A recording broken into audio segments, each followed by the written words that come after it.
Dear students, I am Dr. Manisha Sharma, Associate Professor, Department of Zoology, JTB Government Girls College, Kota. Today we will be studying Evidences of Evolution, part 3rd of it, which is included in your paper first, unit 5th. तो अब तक हम पढ़ते आए हैं कि evidences of evolution के अंतर्गत समजात अंगों से और समवर्ती अंगों का किस प्रकार से एविडेंस लिया जाता है ऑर्गेनिक एवोल्यूशन की थ्योरी को सपोर्ट करने के लिए। अब आगे हम पढ़ते हैं कि वेस्टिजियल ऑर्गन्स या वेस्टिजेस जो हैं वो किस प्रकार से जो है इस थ्योरी को सपोर्ट करते हैं। तो सबसे पहले कि अवशेषी अंग क्या होते हैं। The vestigial or rudimentary organs are the useless remnants of structures or organs which might have been large and functional in the ancestors. यानी जंतुओं के शरीर में कुछ ऐसे अंग पाए जाते हैं जो न तो पूर्ण रूप से विकसित होते हैं और न ही कोई कार्य करते हैं। उनके धारक के लिए कोई उपयोगिता भी नहीं होती। ये अंग पूर्वजों में हो सकता है कि सुविकसित रहे हों और कार्यशील रहे हों, परंतु वातावरणीय दशाओं के बदल जाने से इनका महत्व समाप्त हो गया और अब ये निरंतर रूप से पीढ़ी एक हासित रूप से बने हुए हैं। ऐसे अंगों को अवशेषी अंग या वेस्टिजियल ऑर्गन्स कहते हैं। तो मानव में लगभग इस प्रकार से 100 अंग पाए जाते हैं। These undersized, degenerated, they are undersized, degenerated and non-functional, and in man alone there are about 100 vestigial structures that are found in the body. तो सबसे पहले हम वेस्टिजियल ऑर्गन जो मैन में उपस्थित है वो है वर्मीफॉर्म अपेंडिक्स, जिसका कि आपने सुना होगा कि कई बार ऑपरेशन भी करवाया जाता है उसको निकालने के लिए। तो the human appendix is the remnant of caecum which is large and functional in herbivorous mammals. तो ये जो वर्मीफॉर्म अपेंडिक्स है ये एक अविकसित है, परंतु शाकाहारी स्तनियों जैसे कि खरगोश है, गाय है, भैंस है आदि में पूर्ण विकसित होता है। तो एक तरीके से ये it contains bacteria that produce enzyme cellulase that helps in the digestion of cellulose. तो इसके अंदर जो है सेल्यूलेज एंजाइम होता है, बैक्टीरिया होता है जो कि सेल्यूलोज एंजाइम प्रोड्यूस करता है और इस सेल्यूलेज एंजाइम से सेल्यूलोज का डाइजेशन होता है। The presence of non-functional appendix in man indicates that ancestors of man had a much coarser diet. उनकी जो डाइट थी हमारे मनुष्य के जो पूर्वज थे उनकी वो कोर्सर थी और feeding on resistant vegetable matter, ज़्यादा जो है पत्तियों वाले जो वेजिटेबल मैटर के ऊपर फीड करने वाले रहे होंगे ये ancestors. But the descendants change their food habits, जो उनके जो पूर्वजों के बाद जो आए फॉर्म्स उन्होंने अपनी फूड हैबिट्स में उनके बदलाव आए और इसकी वजह से ये जो सीकम था और अपेंडिक्स पोर्शन जो था वो जो है it was no longer useful and gradually it got reduced.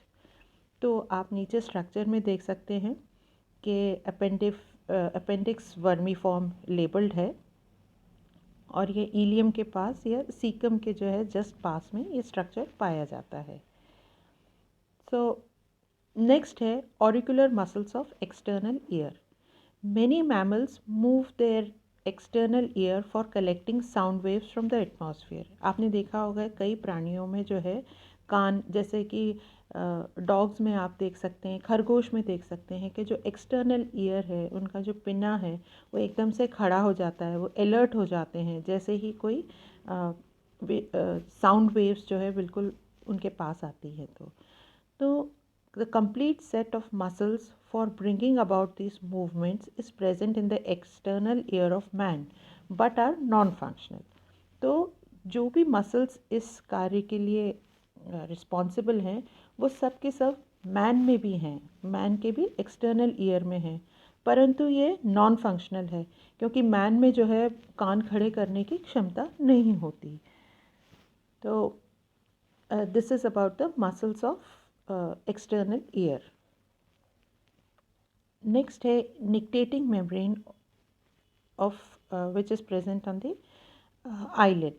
So the third eyelid in the inner angle of each eye corresponds to the nictating membrane but is completely unstretchable. तो nictating membrane भी जो उपस्थित है humans के अंदर वो completely unstretchable है और इसका कोई उपयोग नहीं है। तो जैसे कि आपने देखा होगा कि मेंढक है, उल्लू है, खरगोश है, इन जंतुओं की आँख में तो ये जो निक्टेटिंग मेम्ब्रेन ये क्रियाशील रूप से पाई जाती है, परंतु मनुष्यों में इसका कोई उपयोग न होने के कारण आँख के भीतरी हिस्से में एक छोटी सी अर्धचंद्राकार झिल्ली के रूप में ये पाई जाती है। नेक्स्ट है वेस्टिजियल टेल वर्टिब्रे।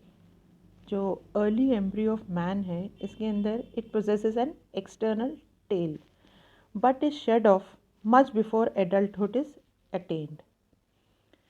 तो जो अर्ली एम्ब्रियो होता है उसके अंदर एक एक्सटर्नल ट्रेल लाइक स्ट्रक्चर होता है, पुच्छ कशेरुकियाँ पाई जाती हैं, परंतु जैसे ही एडल्टहुड को प्राप्त करने से पहले ही ये ख़त्म हो जाती हैं। और बहुत रेयरली ऐसा होता है कि कोई child is born with a short visible tail, कि कोई जो बच्चा जो पैदा होता है उसके अंदर कोई टेल जैसी कोई स्ट्रक्चर दिखाई दे, शायद ही कभी ऐसा होता है। In adults the tail is represented by a string of caudal vertebrae which constitute the coccyx या टेल बोन। तो ये जो टेल है एडल्ट्स के अंदर ये कॉकेक्स के रूप में उपस्थित होती है, परंतु बाहर की तरफ नहीं दिखाई देती है। The lobe of the ear, next जो है ईयर पिन्ना, कर्ण पल्लव जिसे कहते हैं, the lobe of the ear is of no practical benefit to man although it has had function of sound gathering in ancestors of man.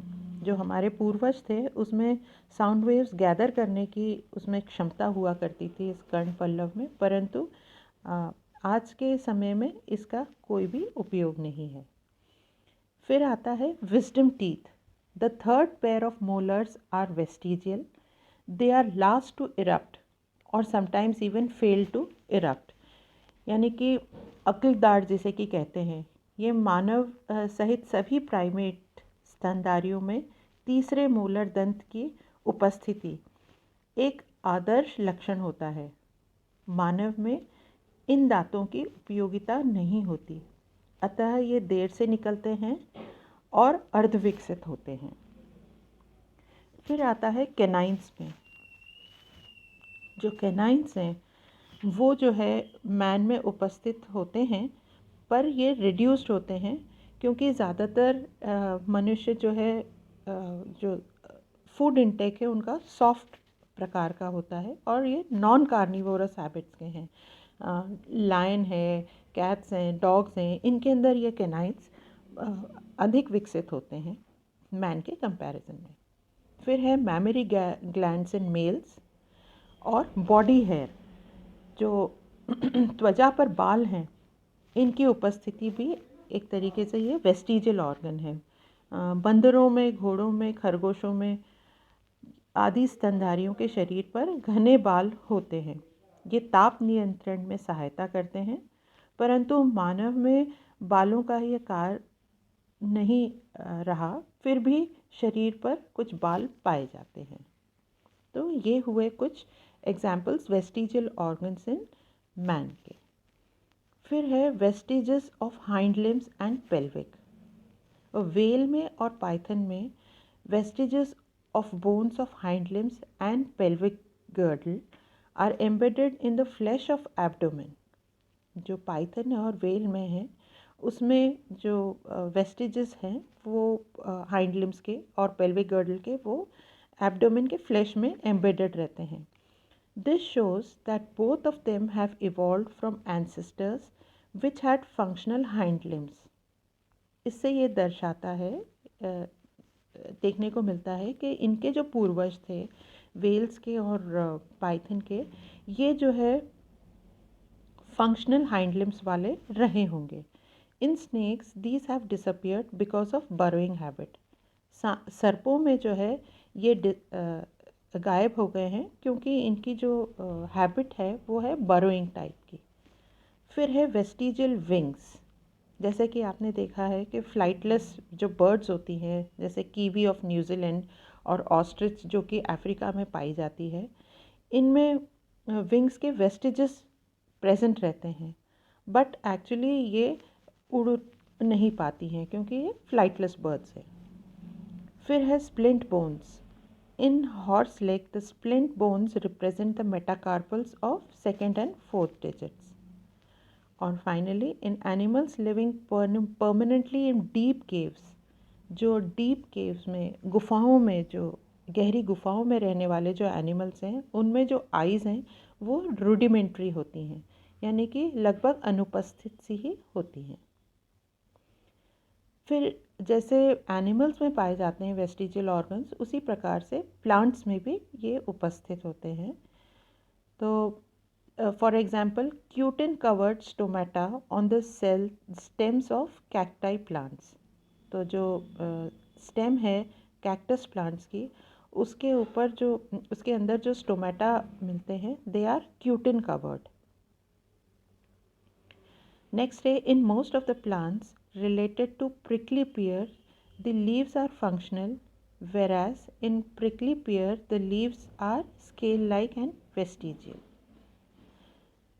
The non-functional flagella of the cycad sperm that are passively transported to the egg cells. So, occurrence of vestigial structures can be explained by assuming that these represent the remains of fully functional organs of past ancestors. यानी कि जो पूर्वज थे उसमें ये जो organs जो अब मिल रहे हैं जिनकी की कोई भी विशेष उपयोगिता नहीं है, वो जो ancestors में fully functional रहे होंगे. तो अब आप ये लेक्चर और जो पूर्व के भी जो लेक्चर्स हैं पार्ट 1 और पार्ट 2 के, उसको पढ़िएगा और इन प्रश्नों का जो है जवाब दीजिएगा. सबसे पहले है discuss any 3 evidences in support of theory of evolution. तो आप होमोलॉगस ऑर्गन्स, एनालॉगस ऑर्गन्स और ये वेस्टिजियल ऑर्गन्स के बारे में आपके आंसर में लिख सकते हैं. फिर है analyst the vestigial organs found in man. अभी अभी आपने पढ़े हैं जो वेस्टिजियल ऑर्गन्स मैन में जो पाए जाते हैं उनके बारे में लिखिए. तीसरा प्रश्न है how do vestigial organs provide evidence in support of organic evolution. तो ऑर्गेनिक आप बहुत अच्छे से इस लेक्चर को जब पढ़ेंगे तो आपको समझ में आ जाएगा कि आपको क्या लिखना है इसमें. और फिर शॉर्ट नोट्स के बारे में है कि पहले आप वर्मीफॉर्म अपेंडिक्स के बारे में लिखेंगे और सेकंड जो क्वेश्चन है वो है वेस्टिजियल ऑर्गन्स इन प्लांट्स. तो इसके बारे में भी आप एक शॉर्ट नोट लिखिएगा. Enumerate, fifth and last question है enumerate the vestigial organs found in other animals other than man. तो मैन के अलावा किन किन में वेस्टिजियल ऑर्गन्स पाए जाते हैं और ये कौन कौन से होते हैं, इसके बारे में आपको लिखना है इस प्रश्न के उत्तर में. तो अच्छे से पढ़िएगा इसे और आपको मैं समझती हूँ कि आपको कोई भी परेशानी नहीं होगी इन क्वेश्चंस को आंसर करने में. Thank you very much.